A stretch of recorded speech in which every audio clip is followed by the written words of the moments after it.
Hello and welcome to Leader Talk, the CNN-IBN series where we talk leadership mantras with icons from the world of sport and from the corporate world. Joining us now, two very special guests. Very privileged to be joined by the West Indian cricket legend, holder of the world first class and test batting record, Brian Charles Lara, and Ronnie Screwvala, founder of UTV and also now a philanthropist in his new avatar. Appreciate both of you joining us here on Leader Talk. Brian, I'm going to start with the idea of what is leadership in sport, given that sport is very fiercely individualistic at one level. Well, obviously there are different types of sport. Lawn tennis, you're mainly playing by yourself against an opposition. But in my field of cricket, it's still very important to have a very good leader. And there are characteristics that makes a good leader. I mean, maybe similar in the business world where man management, being a motivator, leading by examples, these are some of the characteristics that makes a leader. And I don't think there's any difference between sport, especially team sport, and business. The reason I'm asking you this is, in a way, is that you were the one shining light for a West Indian team that struggled through much of your career. You weren't privileged to be part of the great West Indian sides of the 70s and 80s. Did that make the entire task of leadership more difficult because you were part of a team that was struggling even as you were this iconic player? Was it about Brian Lara or was it about West Indies doing better? It was definitely about West Indies doing better, but as an individual and a skilled individual and initially making the team as a batsman, I had to express myself, and I always wanted to express myself. I always wanted to be the best player in the team. That, contrasting with what a leader is required to do, sometimes created a little bit of a problem for me. In the decline of West Indies cricket, I think we needed a leader that was going to show the example, yes, but was also able to manage his team. And I felt that I lacked a little bit of that. But it was an onerous task, in such a team with less skilled individuals like, say, what we had in the 70s and 80s. I'll come back to that. You're being very honest that man management perhaps wasn't the strongest quality that Brian Lara had. Man management, critical, you believe, to being a good leader? How important is it when you're building a corporate and you really are a first generation entrepreneur, building an organization from bottom up? How important was man management? Was that the critical factor? Was it simply, again, as an individual to lead from the front? I'd say lead from the front, and I think I kind of take up from where Brian left off, which is really you've got to be able to lead from the front, because when you're actually a first generation entrepreneur or you're starting an organization that's not a multinational, leading from the front is very, very critical and important. And I think building a team and being brutal about that team is about the next one. I think when we get involved and we start up, we're not as brutal about our team management afterwards.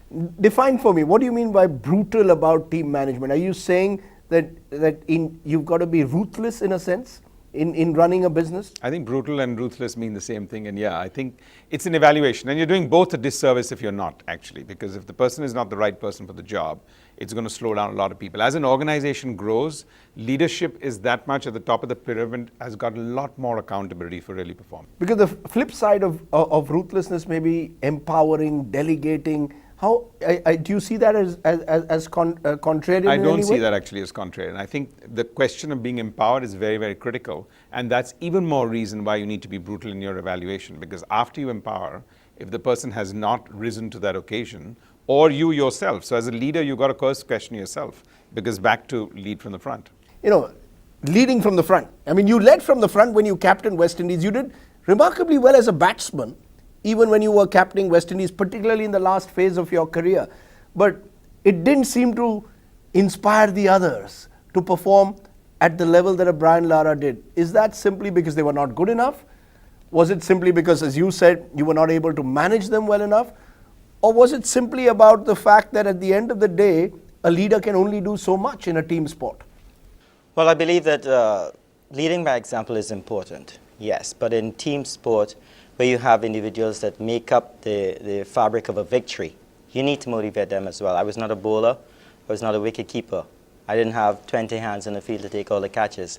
And yes, you'd go out and score a double century, but the guys might not be motivated to get the team out twice. So in that aspect, I'll say man management, which affected my ability to motivate all the players, caused a little bit of a problem in terms of searching for victories. And Yes, it's in a great environment in terms of, say, for instance, Clive Lloyd in the 70s and the 80s, and delegating to Michael Holding or Andy Roberts to take the wickets and to Vivian Richards and Gordon Goodwin. When you have a team like that, you know, it's quite easy to delegate and quite easy to leave everybody to their own, and you know you're going to produce a victory. They said that, you know, anybody, you know, my mother told me that her aunt could have captained that team and win in the 70s and 80s. So there's a bit difference in terms of different timing when the West Indies played in the 70s and 80s, the quality of the team compared to the 90s and the early part of the 20s. No, I'm just wondering whether, to take your point forward, Brian, is a captain only as good as the team? That, you know, at the end of the day, if you're building a team, whether in the corporate world or the sports world, unless you have those talented individuals, however much you try to lead from the front, however much you try and inspire them, you're not going to reach your goal. I mean, Clive Lloyd was able to do so because he just had these wonderfully talented individuals all over the place. I still feel, though, that you have some responsibility in terms of your team. The inexperienced part of your team, as a leader, you have to try to coax these players into getting it right. And I just wondered if Sachin Tendulkar, like myself, the expectation that you have of people that are playing international cricket, you think that, you know, you've gotten to this level, you should take some personal responsibility. And sometimes that's not the case. Not everybody will have the ability that you have or you see through your eyes, and you have to lend that support. And in hindsight, I believe that there were a lot of individuals that I should have been up there with them and, you know, maybe a bit stronger in my leadership or a little bit more sympathetic, and maybe I would have gotten a lot more out of them. That's interesting because, you know, I saw an interview of yours, Ronnie, where you were asked, do all good managers make good leaders? And you gave a very simple answer, no. Yeah. Do you believe there's a difference between an individual who's a good manager and who's a good leader? And tell us what you believe is the difference. Well, I think just as your question on team is not a bestowment that comes from heaven. So at leadership, how you select them, sometimes how you mentor them, how you bring them to be collaborative, these are all elements that have to come from leadership. So it's a mix and match of those. But the talent aspect, can you work out a great film if you didn't have, you know, the best talent, the best people in the best place? How important is just finding the right talent and identifying the right people to build a strong team? It's an ongoing process. It's an iterative process. Sometimes it's about being in the right place at the right time. Sometimes it's really the fit of people within an organization. Sometimes the person could be absolutely perfect, but the culture is not right, or the momentum is not right. Some people have a more macro picture. Some people have a micro picture. It's actually the leadership that can blend all of that and assess it. And I'm just wondering whether individuals are born to lead. Some individuals, people say, are born leaders. In cricket, Mike Braley was supposed to be a great captain, even though he was a very average batsman. Do you believe that leadership is born, or do you believe that over time you become better as you grow and mature as an individual, even in the world of sport? I think the second choice. I believe that you can grow into becoming a good leader. And totally agree that your best player is not necessarily your leader. In my case, and maybe in a Sachin's case as well. Take, for instance, a Mike Braley. You know, he might be able to relate to players at a lower level and understand, you know, the different things that they're going through, the negatives, and get them to do what he wants them to do. You know, I'm just wondering, first-generation entrepreneurs, a lot of first-generation entrepreneurs that we've spoken on Leader Talk, they seem to have a fire in the belly. Was there a goal that you'd set as a first-generation entrepreneur? Was there that fire in the belly that within the next 5 years I've got to make, you know, $100 million company? Was that all there? Sometimes hunger is much more of a goal than a goal itself, actually. And I think that kind of fuels it much better. So I think that's what it would be. And you keep going at it from that perspective. It's a momentum that happens on its own. And but you know, in your case, was it also about reinvention, constantly looking for new opportunities? I mean, is that critical for being a successful entrepreneur, to constantly be on the lookout for new opportunities for wealth creation? I think restlessness is a word that comes to mind. It doesn't mean, it's not a negative, it's not like you're restless all the time, but there is a sense of being disruptive, constantly questioning the constant in that context. And yeah, I think that makes a big difference. How important is it for any leader, whether in sport, to constantly be confident even in tough times? Would you get depressed, for example, when you found that the West Indian team was losing matches which you thought they'd win? And would you then withdraw into a shell or get angry or reflect, you know, where you stood when things were not going well? I was very optimistic, and even though we were down in the doldrums majority of the time, I'd find a way to try to explain how we're going to get out of it. It was in New Zealand, 1999, and immediately I called and said, I need to take a break. You need to have somebody else. So during my reign, even though it was not that successful, I was very optimistic of us getting some victories, doing something good. In the early years, when there were difficult times, did you feel that maybe I'd be much better doing a nice 9-to-5 job? No, Rajdeep, I think you don't have a choice. Once you've gotten to that, you really don't have a choice. Everyone's looking to you for solutions. I think the only thing I would use as my sort of place was to always recalibrate and figure out what's my worst case scenario in terms of a crisis and start acclimatizing myself to that. And once that happened, I think the solutions start coming in. That's interesting. Let's take a break at this point. Lots more to talk with Brian Lara and Ronnie Screwvala, their mantras for successful leadership.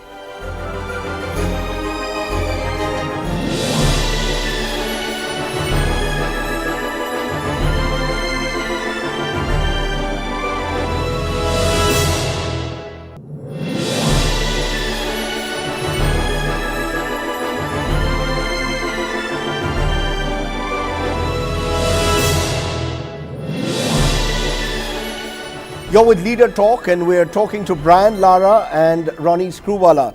You know, Ronnie, you've decided to, in a sense, move out of media and entertainment and actually do new things with your life. Is that, again, part of reinvention, restlessness, as you've called it earlier, that's critical to be an entrepreneur? You even are investing heavily in philanthropy, an area which in India generally entrepreneurs stay away from. Well, I think two things. Firstly, I'm just surprised at the level of surprise everyone has that I'm kind of moving out and somebody can move and look at doing something so radically different. Specifically when it comes to philanthropy, I think overall as a nation, we haven't been. This is not about giving, it's actually about executing. And I think we've got a lot of statistics where everyone says people don't give in this country. I think they actually give a lot in kind and they give a lot in labor. There are incredible amount of people that I'm being discovering in the last 1 year that actually give a lot of their time and effort. That's not quantifiable to GDP levels in terms of contribution. But it's a phenomenal ecosystem out there.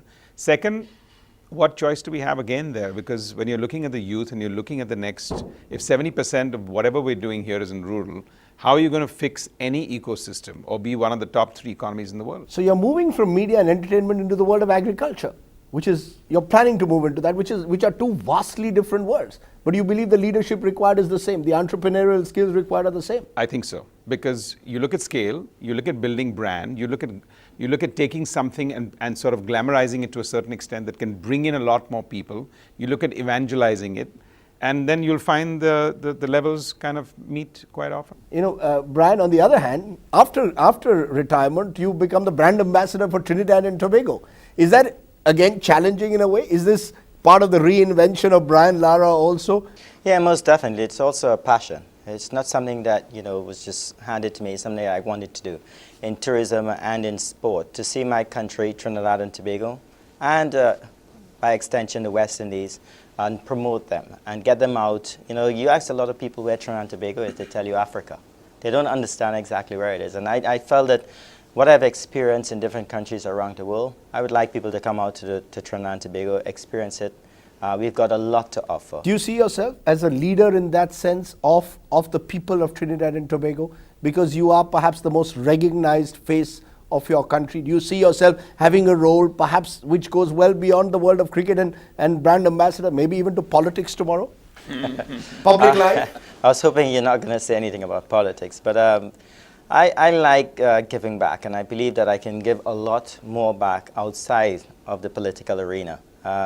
We've got 1.3 million people in Trinidad and Tobago, sport tourism, tourism on the whole, and even just encouraging the youngsters. It's very difficult sitting behind a desk as a minister of sport or a minister in any other field. So I like being a little bit in the background, and I don't feel all leaders have to wear the armband or have to be the guy in the top position.